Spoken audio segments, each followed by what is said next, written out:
Alhamdulillah sungguh sangat berbahagia di kesempatan pagi menjelang siang ini. Saya kemarin dihubungi oleh Bu Hastin. Ya, ternyata Bu Hastin ini multi talenta ya. Selain rajin menghubungi narasumber juga pintar bernyanyi. Ya luar biasa. Alhamdulillah. Pagi ini saya nanti diamanai untuk nanti bisa sharing, belajar bersama dengan Ibu. Ada sedikit bapak-bapak di sini. Ini sepertinya tokoh-tokohnya ini ya Pak ya, Pak Kiai dan barangkali segenap pengurus RT dan juga RW yang barangkali tidak bisa saya sebutkan satu persatu Bapak. Mohon izin Bapak Ibu, ini kali pertama sepertinya saya silaturahmi ke sini ya. Kalau enggak, yang kedua, tahun kemarin juga. Oh iya ya. Saya yang rutin itu kalau ke balai desa ya, ini sama Bu Ketua PKK ini sering diminta untuk edukasi di balai desa. Tapi kalau untuk acara halal bihalal bertempat di sini baru satu kali ini.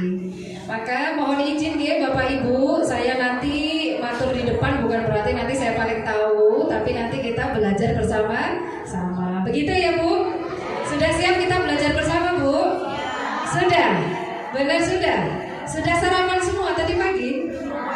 Sudah. Cucian sudah beres di rumah? Sudah ya. Menu makan siang aman?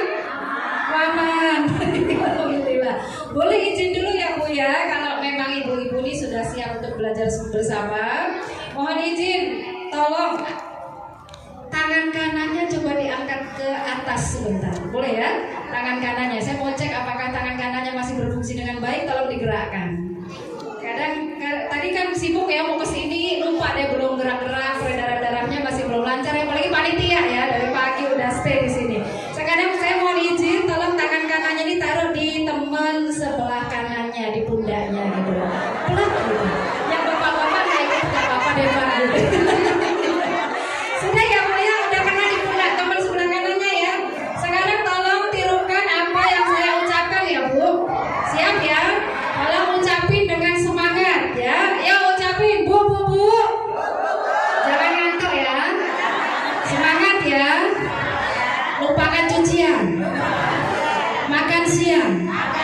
Kita belajar bareng dulu. Jangan ngantuk. Ya. Sekarang cek tangan kirinya coba gerakin dulu. Iya yang kenceng Bu biar peredaran darahnya lancar ya. Sekarang taruh sebelah teman sebelah kirinya. Pluk. Saatnya membalas ya. Saatnya membalas. Siapa yang tadi ditepuk kenceng, ayo Bu, saatnya ya. Yuk mulai, Bu. Bangun. Jangan ada yang ngantuk. Kita mau belajar bareng bersama Bunda Robi. Iya, semangat ya Bu. Iya, tepuk tangan dulu buat Ibu dan Bapak semuanya. Kalau bapak-bapak nggak tepuk-tepuk nggak apa-apa Pak ya. Nanti tepuk di rumah aja deh Pak ya.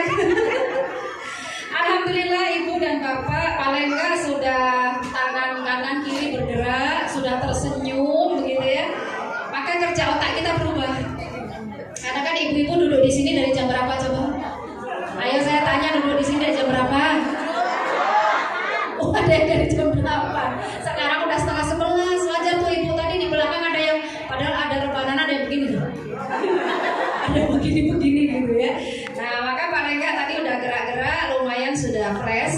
Dan tolong ya nanti sesinya di pengisian ini serius tapi santai tapi serius ya. Nanti kalau Bunda mau makan snack nggak usah pakai gitu.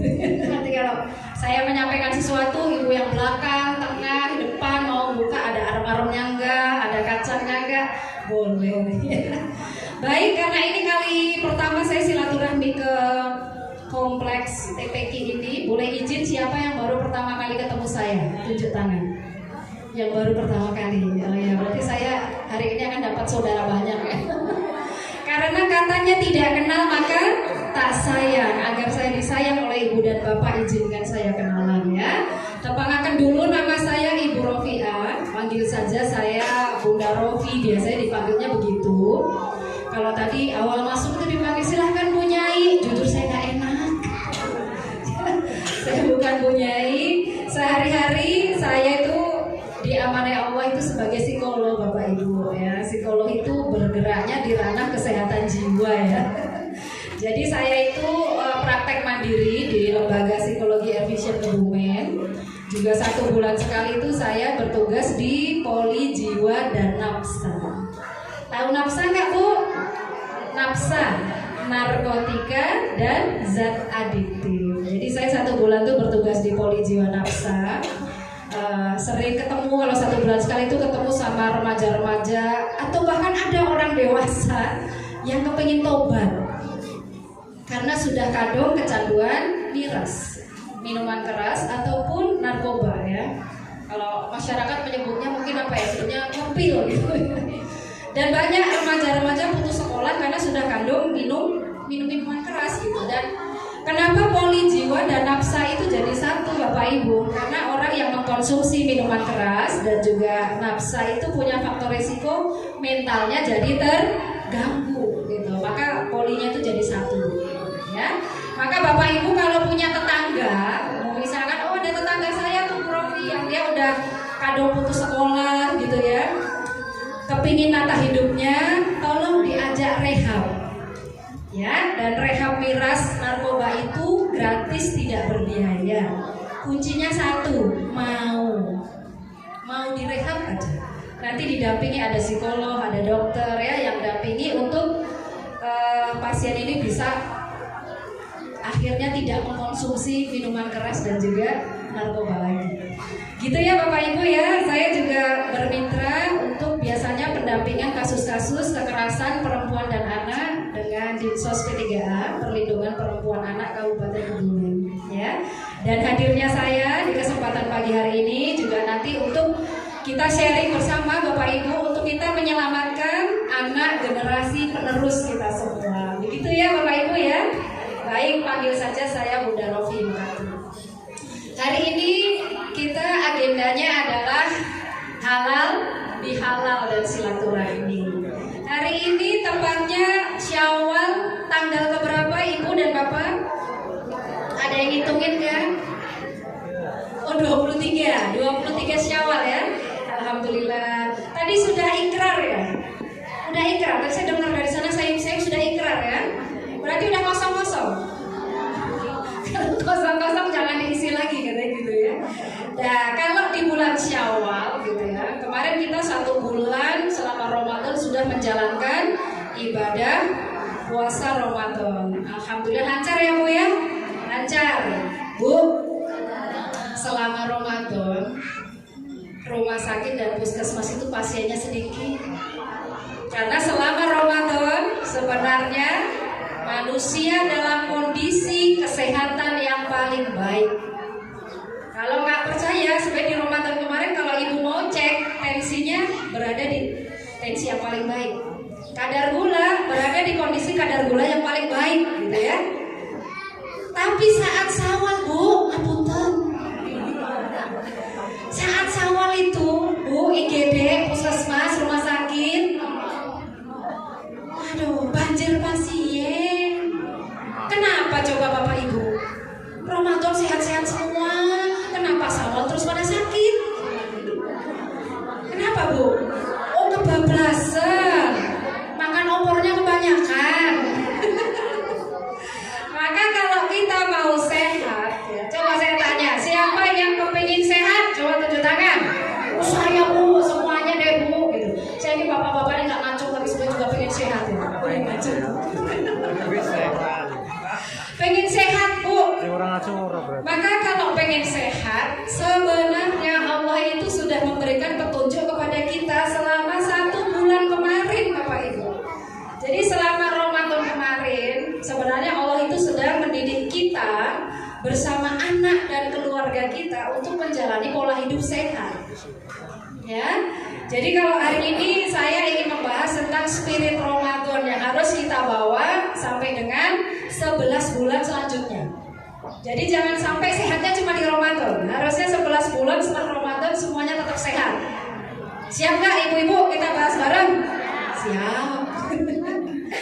Bagaimana agar Syawal ini dan juga seterusnya sampai semoga kita bisa bertemu Ramadan di tahun yang akan datang.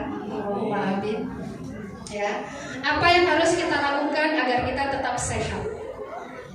Yang pertama, Yang pertama, kalau ingin membawa spirit Ramadan tetap terbawa selama bulan Syawal dan seterusnya, maka yang pertama, lakukan pemaafan. Alhamdulillah, sudah dilakukan ya? Sudah. Udah dari sejak Idul Fitri itu kan ibu-ibu tuh ketemu sama orang yang gak kenal aja, ibu bilang apa? Maaf lahir batin ya, belum pernah ketemu juga. Maka biasanya ibu-ibu kalau Idul Fitri itu ibu-ibu sungkem sama bapak ya. Iya, ibu-ibu sungkem sama bapak. Karena ibu-ibu ini tuh sebenarnya masuk surganya gampang loh, kata Pak Kiai. Pak Kiai. Katanya perempuan itu masuk surga tuh gampang. Satu, katanya sholatlah 5 waktu. Yang kedua, puasa di bulan Ramadan. Yang ketiga, apa Pak? Raihlah ridho suamimu. Maka pertanyaannya ibu, di Syawal kemarin Idul Fitri udah sungkem belum sama suami? Oh, yang belakang ada yang belum? Ibu belum? Oh sudah Bu Rofi, alhamdulillah. Ini ternyata penting karena kalau suami istri ikhlas memaafkan itu nanti jadi fondasi kuat untuk keberlangsungan rumah tangga dan tumbuh kembang anak-anaknya. Ini tadi saya bahasnya ke sana deh. Kenapa harus memaafkan Bu Rofi? Memaafkan dimulai dulu dari ibu dan bapaknya, suami dan istrinya. Kan nanti di belakang kan ada buntut-buntutnya ya Bu. Ya, ada buntut-buntutnya kita tuh, anak-anaknya kita itu ya. Nah itu dimulai dari ibu dan bapaknya. Maka ibu dan bapaknya ini harus rukun ya. Dan Allah memberikan dalam 1 tahun, kenapa ada Ramadan dilanjutkan ada bulan Syawal, ada tradisi halal bihalal gitu ya. Itu untuk mengajarkan kita nggak boleh nyimpen rasa sakit hati begitu ya. Harus saling ikhlas memaafkan. Hanya pertanyaannya, memaafkan itu gampang atau sulit? Gampang. Oh, gampang. Ini jawab bapaknya gampang. Kalau ibu-ibunya, memaafkan gampang atau sulit? Gampang. Ibu-ibu yang jawab tergantung. Nah, ini kalau bapaknya jangan langsung gampang gitu. Tapi ibu-ibunya itu jawabnya apa? Tergantung masalahnya Bu. Kalau masalahnya ringan belum minta maaf udah tanah api. Tapi kalau masalahnya berat Bu Rofi, kuse-kuse. Maka ada, mohon maaf ibu-ibu, tangannya menjabat, senyumnya juga nampak terlihat, tapi ternyata hatinya masih dongkol. Bahkan ketemu itu yang satu dari sana, satu dari sini, konokai, lipir. Ini yang nanti nggak boleh. Karena tadi dibacain ayat Al-Quran sama adik siapa tadi namanya? Rofikoh, Masya Allah. Kita sama Rofinya. Rofi itu artinya orang yang berkedudukan tinggi. Insya Allah nanti Kak Rofikoh jadi orang yang sukses dan berkedudukan tinggi. Allahumma amin. Nyebutin nama sendiri. Beda dikit ya dek ya. Nah, maka tadi disebutkan di ayat suci Al-Quran, tadi saya mendengarkan juga dari situ. Siapa yang menghendaki syurga yang seluas langit dan bumi, maka salah satu yang harus dia lakukan adalah apa? Memaafkan orang yang mendoliminya. Maka tadi saya tanya, memaafkan gampang apa sulit? Bapaknya jawab gampang. Ibunya jawab tergantung. Maka saya akan mencoba membedah. Kalau dalam Islam itu jaminannya udah jelas. Siapa yang bisa memaafkan bahkan orang yang sangat menyakiti dia, maka jaminannya Allah itu diberikan surga seluas langit dan bumi. Itu jaminan dari Allah. Dalam hadis lain juga disebutkan, siapa yang ingin dibangunkan oleh Allah rumah di surga, maka dia harus bisa memaafkan orang yang telah menyakiti dia. Hanya dalam kenyataannya memaafkan itu ada yang kadang-kadang masih sulit. Dan ini nanti ketemu saya pasien-pasien yang begini Bu. Ada beberapa pasien yang dia kadang sering merasa rasa kambuh. Kekambuhannya apa ciri-cirinya? Satu, biasanya sesak nafas.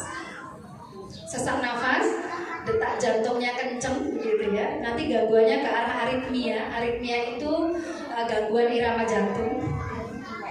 Ulang balik dibawa ke IGD, sampai IGD dinyatakan sama dokter apa? Sehat.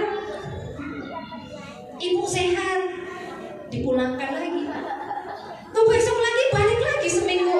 Biasanya kadang bisa seminggu, sebulan itu 2 kali gitu ya, kamu dibawa ke IGD. Sampai endingnya ibu diberi rujukan ya ke psikolog. Ketika nanti ketemu saya, apa ya saya tanyakan? Simple.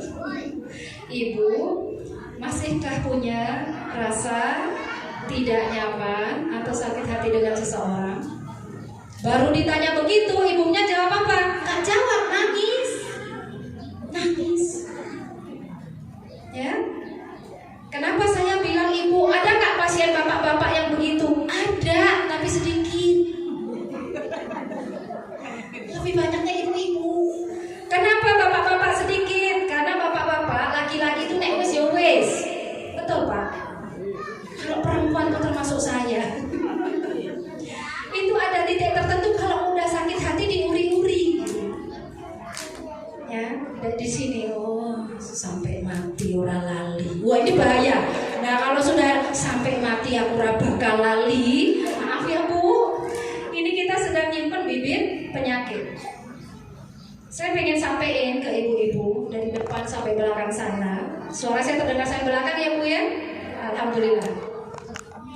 Ketika dilakukan sebuah penelitian, ya, 6 dari 10 pasien kanker, 6 dari 10 pasien kanker. Jadi kalau ada 10 pasien kanker, 6 diantaranya itu ketika diteliti ternyata punya masalah dengan forgiveness issue, punya isu dia masih sulit memaafkan, masih punya rasa sakit hati, belum bisa mengikhlaskan, ya. Nah, akhirnya ketika ini dipelihara ternyata mempengaruhi sel-sel di dalam tubuh kita, ibu, bapak, semuanya, ya. Maka coba kita cek yang namanya penyakit kanker. Itu kankernya kanker apa aja?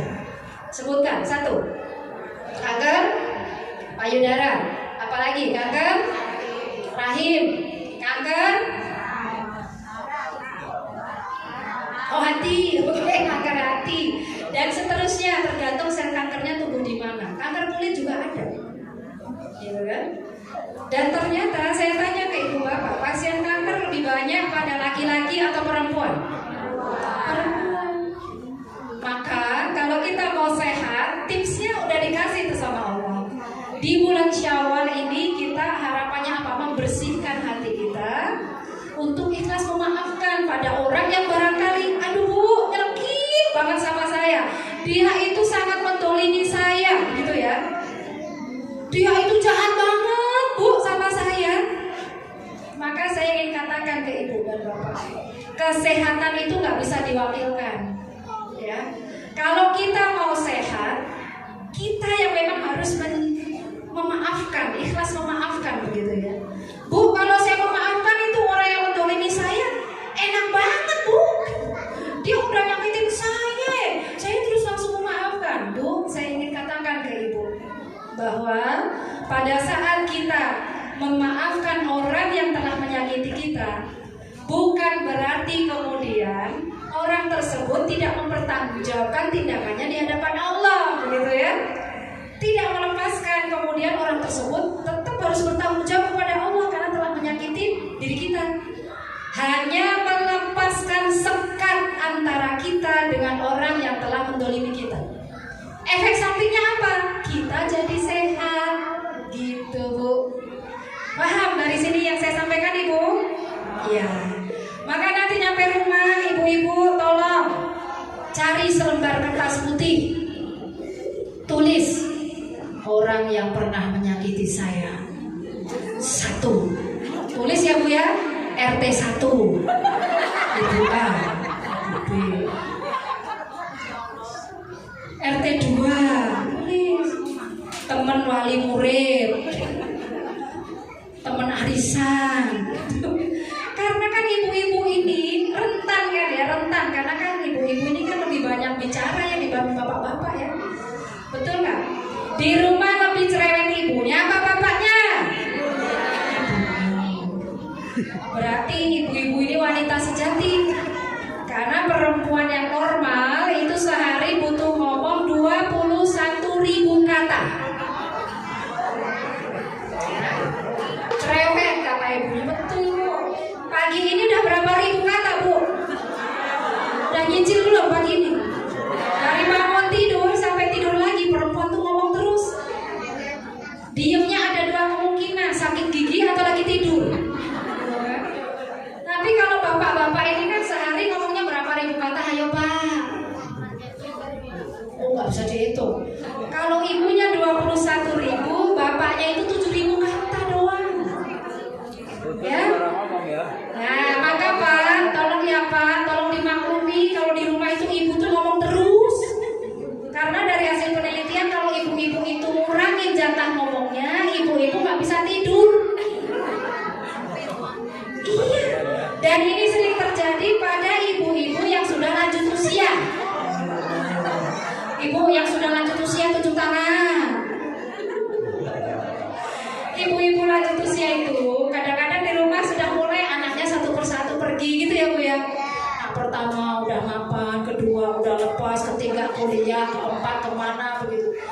Di rumah kegiatannya terbatas, ngomongnya sama ayam, sama kucing gitu ya, sama suaminya nggak banyak ngomong gitu kan. Akhirnya kalau malam ibu-ibu apa? Miring kanan, miring kiri, nggak bisa merem-merem. Maka kenapa kalau ibu-ibu sudah lanjut usia harus rajin datang PKK, ikut aktivitas di masyarakat, PKK, yasinan, arisan, silahkan ikut agar apa?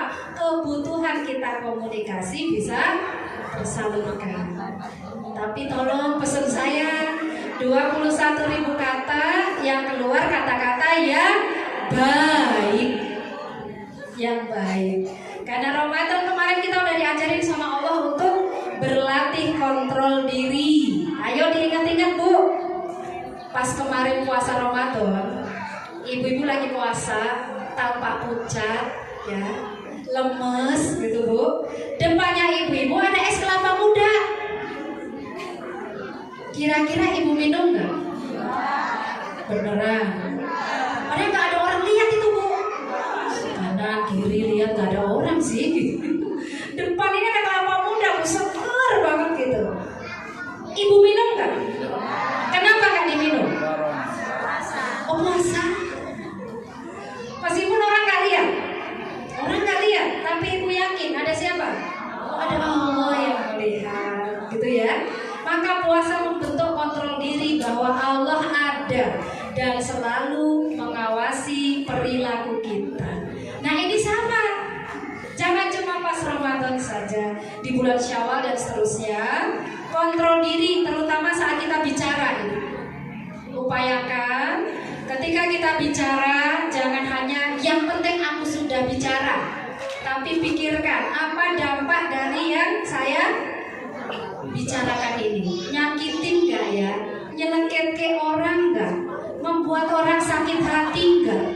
Keloro-loro apa enggak? Maka berpikirlah sebelum kita berbicara. Ya, karena tadi antar perempuan tuh gesekannya kan lebih kuat, lebih tinggi. Apalagi buat ibu-ibu yang misalkan belum masuk masa menopause, ada ibu-ibu yang masih seger-seger ini ya. Apalin 2-3 hari sebelum ibu-ibu datang bulan.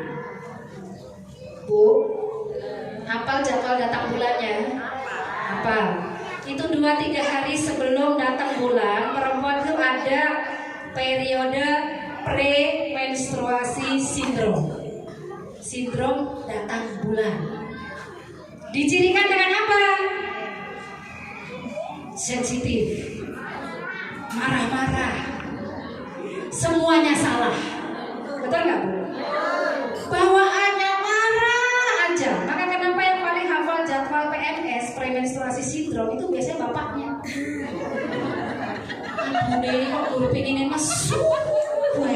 gitu ya Pak ya. Iya, ternyata 3 hari setelahnya haid. Mensnya datang. Jadi pada saat 2-3 hari sebelum menstruasi datang, ibu bapak, ya, itu memang secara hormonal kita itu jadi lebih mudah baper, sensitif, mudah marah. Maka kenapa 2-3 hari sebelum haid kita itu harus banyak istighfar. Astagfirullahaladzim, kenapa semua kayaknya pinginnya salah toh ya gitu ya. Bahkan suaminya nggak salah juga jadi salah, anaknya nggak salah jadi salah, kucing lewat juga kucing lewat bisa salah Bu. Ayam tetangga lewat biasanya juga santai-santai aja, ini juga jadi ribut gitu ya. Nah maka inilah yang pertama tadi saya sampaikan, spirit Ramadan yang harus dibawa di bulan Syawal. Yang pertama tadi apa Ibu Bapak? Memaafkan. Sudah bisa ya? Kalau ada yang dalam-dalam banget gitu, yang kira-kira sakit hatinya dalam banget Bu, karena ada pasien tertentu yang memang sakitnya itu saking dalamnya, memaafkan itu sulit, maka lakukan teknik untuk bisa memaafkan itu secara sadar. Caranya gimana? Saya ajarin caranya ya. Pertama, tulis aja nama si pelaku. Nanti di kertas putih Ibu tulis nama pelakunya, si X, tulis nama pelaku. Kemudian yang kedua, nanti Ibu tangan kanannya boleh pegang dada kiri. Di dada kiri itu ada apa sih Bu? Coba rasakan, di dada kiri ada apa? Detak jantung. Nah, ada detak jantung ya. Coba semuanya pegang, tangan kanan pegang dada kiri.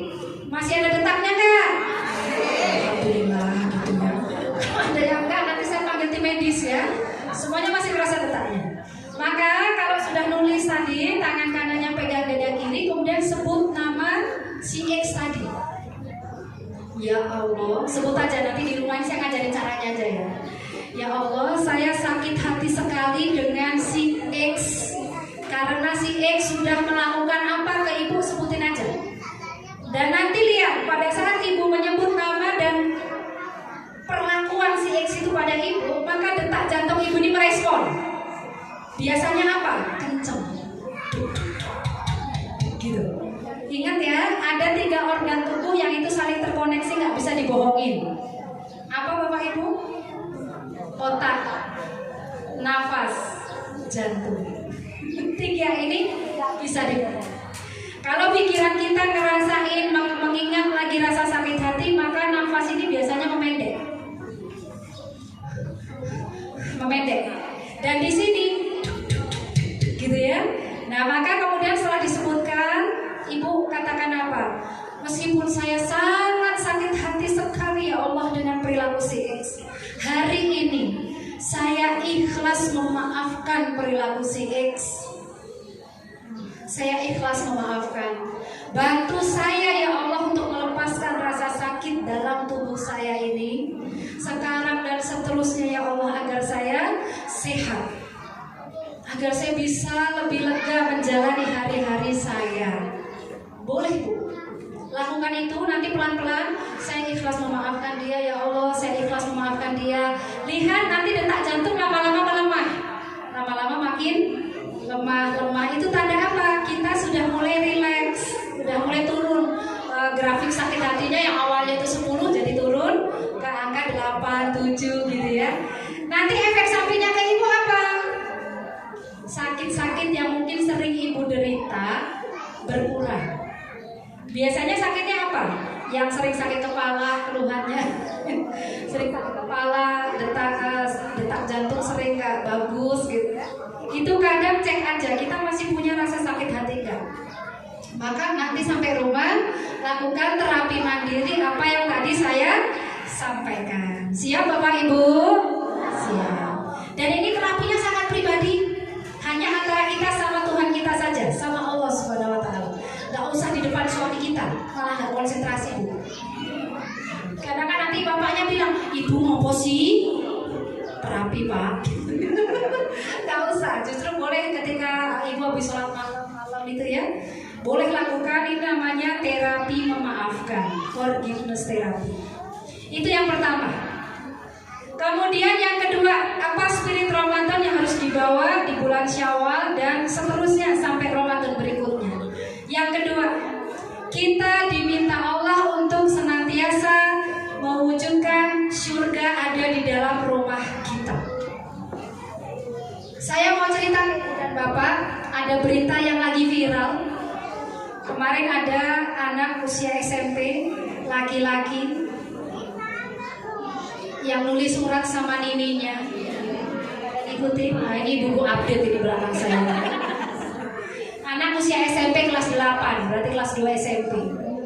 Dia sehari-hari tinggal bersama neneknya. Bapak ibunya kerja di luar kota, merantau. Si anak laki-laki ini nulis surat sama nininya. Assalamualaikum warahmatullahi wabarakatuh. Nini, terima kasih sudah merawatku. Maafkan kalau aku punya salah. Nini, ini uang untuk Nini saja, aku tidak membutuhkan. Maafkan aku kalau aku punya salah. Wassalamualaikum warahmatullahi wabarakatuh. Setelah itu 2 hari dia nggak pulang dan ditemukan sudah mengambang di Sungai Lulo, Kebumen. Ibu dan Bapak ikutin beritanya? Dia siswa salah satu SMP negeri di Kabupaten Kebumen. Mungkin kita juga punya anak. Bapak Ibu barangkali juga punya anak di rumah. Kalau ada anak sampai nulis surat, dia pamit, tidak pulang, ditemukan sudah meninggal. Apa prediksi kita? Apa yang terjadi pada anak ini? Kalau nulis surat terlebih dahulu, meskipun ini masih dilakukan pemeriksaan ya, tapi besar kemungkinan dia melakukan tindak bunuh diri secara sadar, karena dia nulis surat dulu kan, pamit dulu, maafin aku Nini dan seterusnya, udah pamit tuh sama nininya. Bahkan uangnya juga dia kasihkan ke nininya. Kalau itu terjadi pada anak kita, apa yang Bapak Ibu rasakan? Sedih. Kok ada anak-anak begitu? Maka saya ingin katakan ke Bapak Ibu bahwa kasus bunuh diri lebih banyak terjadi pada anak laki-laki atau anak perempuan. Ayo, laki-laki atau perempuan? Ya pokoknya kalau nggak laki perempuan, karena cuma ada 2 gender itu kan. Ternyata Bapak Ibu, saya ingin menyampaikan dulu ke Bapak Ibu, di tahun 2030, sekarang tahun berapa? 2023, berarti 7 tahun setelah ini. Ada 3 penyakit utama kan yang menjadi tantangan kita semuanya dalam mendidik anak keturunan kita, Bapak Ibu. Yang pertama itu penyakit HIV/AIDS. Yang ini sekarang di tiap kecamatan, mohon maaf, angkanya kodenya udah merah semua. Berarti nggak ada kecamatan yang tidak positif HIV/AIDS. Dan HIV/AIDS itu bukan penyakit yang seperti virus flu gitu yang gampang nular gitu ya. Misalkan saya flu, saya batuk di depan ibu, terus ibu ketularan gitu. Itu kalau flu. Tapi kalau HIV/AIDS itu menularnya hanya lewat apa? Hubungan seksual ganti-ganti pasangan dan tukar-menukar jarum suntik pada pengguna narkoba. Ya, karena kalau Bu Bidan nyuntik, dokter nyuntik pasti jarumnya baru. Gak mungkin habis buat pasien HIV/AIDS terus dipakai ke pasien sehat.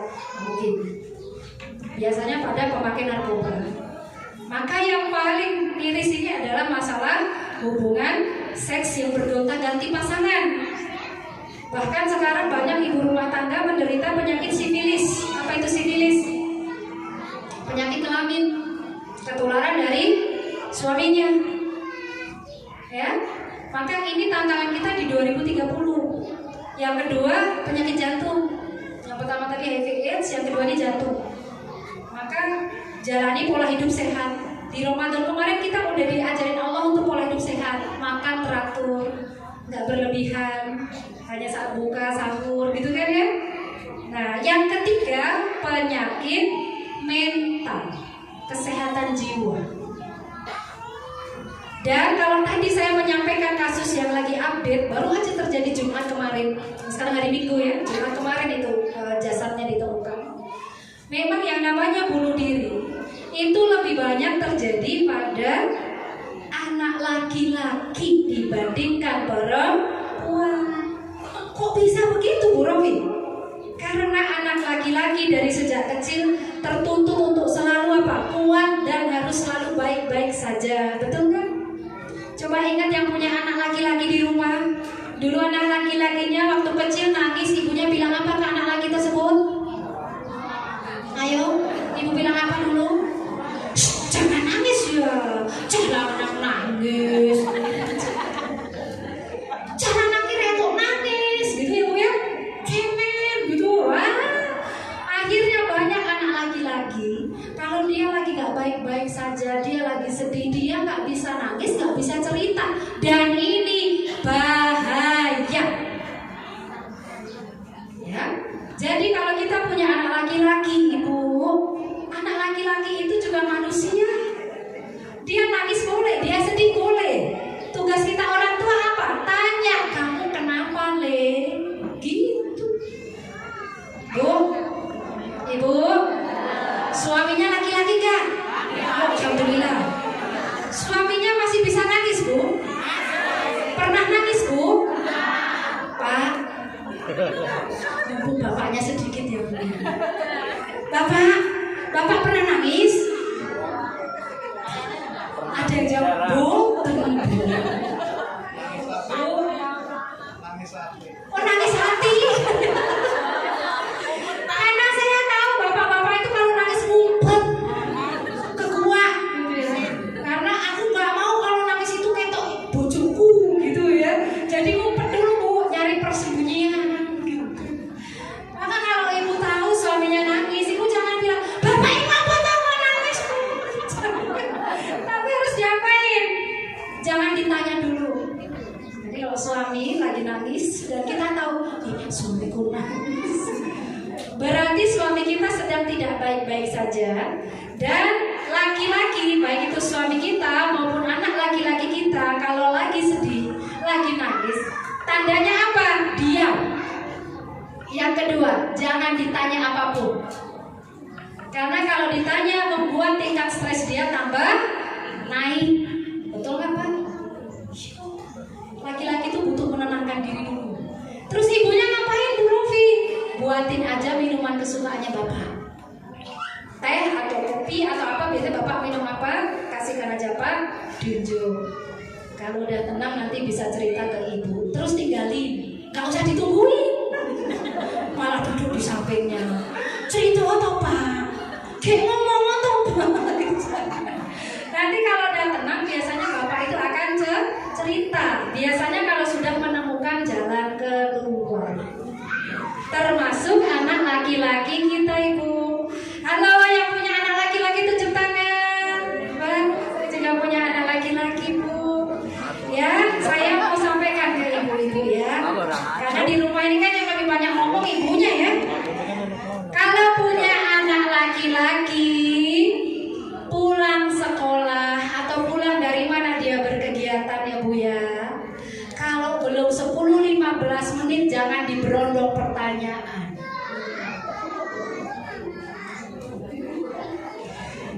Ibu, biasanya kalau anaknya itu pulang sekolah capek gitu ya, habis ujian, nyampe rumah ibunya terus tanya banyak nggak? Piye ini sekarang ujiannya lancar nggak? Itu anaknya apa? Mau menang atau Bu? Aku ngomong. Tapi karena dia anak berbakti, dia nggak berani mantul, cuma diem. Terus pripun Bu Romi? Tunggu 10-15 menit. Biarkan dia ganti baju dulu, makan dulu gitu ya. Taruh perkap sekolahnya dulu ya. Kalau sudah makan, sudah minum baru ditanya. Tips kalau punya anak laki-laki mau ngajak ngobrol biar dia mau cerita. Pertama, pegang dia. Jadi kalau punya anak lanang itu jangan pernah nggak disentuh ya. Mas, pegang pundak boleh, pundak atau tangan gitu ya. Kita biasanya pegang dia di mana? Mas, gimana ujiannya? Dan tolong pertanyaan jangan panjang-panjang gitu. Karena anak lanang itu nggak suka kalau kita ngomong itu panjang gitu Bu, ya. Langsung aja, gimana tadi ujiannya Mas? Kalau dia jawabnya cuma, ada yang punya anak lanang kalau ditanya pundaknya naik, berarti dia belum siap cerita. Nanti ditanya lagi. Ya, ini anak laki-laki. Terus anak perempuan kira-kira juga rentan mengalami gangguan kejiwaan nggak? Sama rentannya. Tapi perempuan biasanya untuk sampai mohon maaf tidak bunuh diri itu angkanya lebih banyak pada anak laki-laki. Karena kalau perempuan itu cenderung biasanya dia bisa cerita. Karena tadi loh jatah 21.000 kata itu yang membuat dia kadang bisa cerita sama ibunya, sama temennya gitu. Maka pesan saya buat ibu-ibu yang punya anak perempuan tapi anteng, pendiam, tolong itu juga kitanya yang harus aktif bertanya. Tanyalah anak itu, ya, tanya, terutama tanya tentang perasaannya. Anak perempuan dan juga bapak, boleh saya tanya bapak, istrinya perempuan pak? Tadi ibunya saya tanya, suaminya laki-laki. Kalau istri bapak perempuan, maka perhatikan kejiwaan perempuan, termasuk yang punya anak perempuan. Kejiwaan perempuan itu merasa dirinya dihargai. Kalau berbicara, ditatap wajah dan mukanya. Wajah, muka, mata, lihat. Misalnya kita mau bilang, Mbak, tunggu dia sampai yang kita, Mbak. Nah, kalau udah begini, baru kita bicara. Itu membuat anak merasa berharga. Termasuk bapak, ayo bapak kalau ngajak ngomong ibunya, dilihat nggak ibunya?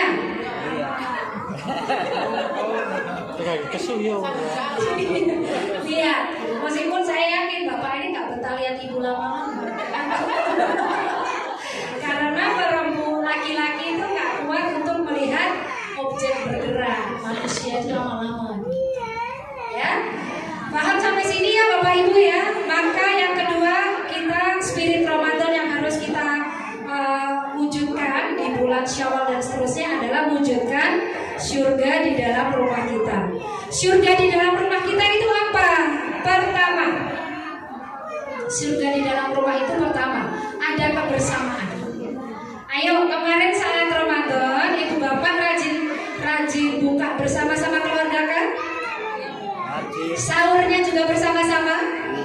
Iya. Sekarang setelah Syawal masih lanjut nggak? Kadang-kadang. Maka sebenarnya Allah ngajarin itu buka bersama, sahur jangan cuma saat bulan Ramadan.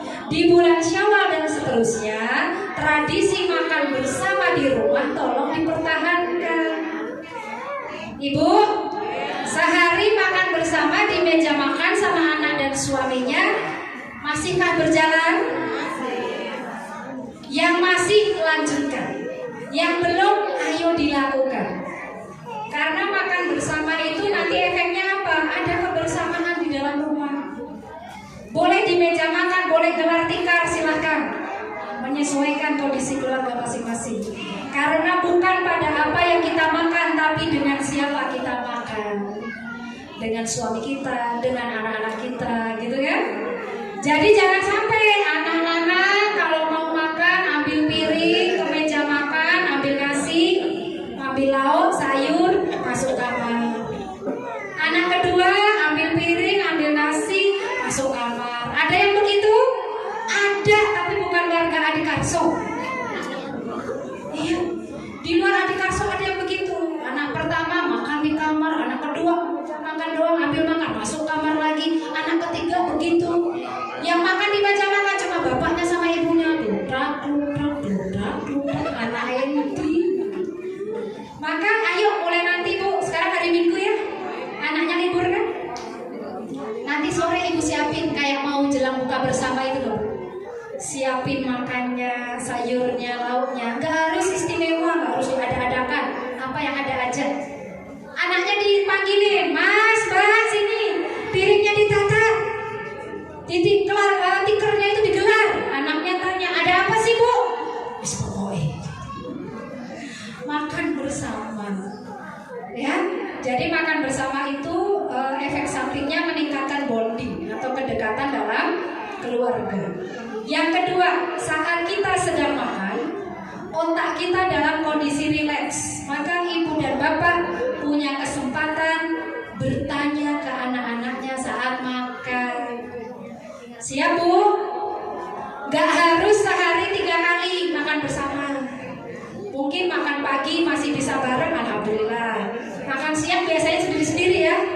Bapaknya di mana, ibunya di mana gitu ya. Mau bisa makan sorenya atau makan malamnya, paling enggak sehari minimal sekali. Ya, itu mewujudkan surga di rumah itu pertama makan bersama. Ini udah diajarin dari sejak Ramadan. Yang kedua, surga di dalam rumah itu akan terbentuk kalau kita mengurangi teriakan di dalam rumah kita. Ayo dicek ibu di rumah yang sering teriak, ibunya apa bapaknya? Tanya Pak Kiai, kata Pak Kiai itu surga gak akan terwujud di dalam rumah kita kalau masih banyak teriakan di dalam rumah kita. Maka cara mewujudkan surga ada di dalam rumah adalah kurangi berteriak. Ya, karena kemarin saat Ramadan itu udah diajarin sebulan Ramadan, ibu-ibu jangan teriak-teriak. Mau teriak, mau marah, ingat ana soimun, aku sedang berpuasa, aku gak boleh marah, teriak-teriak ngabisin energi gitu kan. Nah di Syawal dan seterusnya pertahankan, kurangi teriak, kurangi marah. Yang terakhir, mewujudkan surga di dalam rumah itu adalah dengan membuat semua penghuni rumah itu rindu untuk pulang ke rumah. Ibu tahu anak pang boten kan? Tahu anak pang? Tahu. Anak pang itu ciri-cirinya gimana Bu? Oh, rambutnya berdiri semua. Apalagi? Oh, pakai anting-anting. Apalagi? Tato. Oke. Biasa ditemui di mana? Di jalan. Lampu merah. Sekitar rel kereta. Ya. Naik truk, betul. Mereka akan ikut dari satu truk ke truk yang lain, pindah dari satu kota ke kota lain. Anak pang itu, ya, saya mau cerita ya ke ibu bapak. Saya pernah mengkonseling salah satu anak pang, perempuan bahkan yang saya konseling. Karena kan anak pang itu gak cuma laki-laki, beberapanya itu perempuan. Saya tanya ke anak perempuan ini, Mbak, kenapa kamu tuh kayaknya seneng banget sih ngumpul sama teman-teman pangku? Jawabnya apa Bapak Ibu? Karena hanya mereka yang mau dengerin saya. Hanya mereka yang ada saat saya merasa tidak baik-baik saja. Mereka yang merangkul saya saat saya merasa tidak nyaman. Maka pertanyaan saya, keluarganya di mana?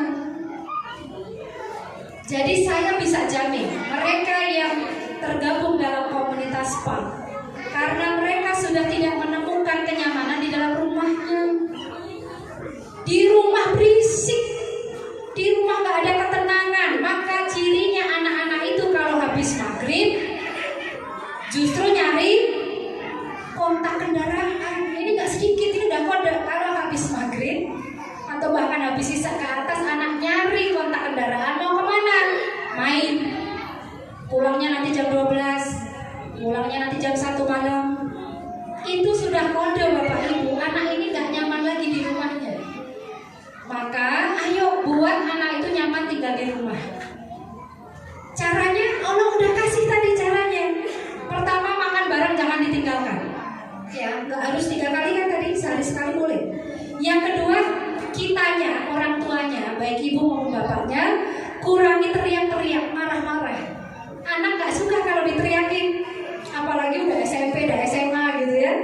Kalau anak udah SMP, SMA, 1 kali kita teriak, anak bisa 3-4 kali lebih teriak dibanding kita. Anak tambah gede gak bisa lagi pakai teriakan, pakai otot, gak bisa. Pakai apa? Hati dan jiwa kita. Ini udah dibimbing sama Gusti Allah ya. Ya, maka inilah petunjuk dan kita sudah belajar di bulan Ramadan. Harapannya di Syawal ini dan seterusnya kita pertahankan. Begitu ya Ibu, Bapak semuanya, bisa dipahami? Alhamdulillah. Itu yang kedua. Siapa yang harus mewujudkan surga di rumah kita? Siapa yang harus mewujudkan ada surga di rumah kita? Kita masing-masing. Baiti jannati, rumahku, surgaku. Kita yang menciptakan.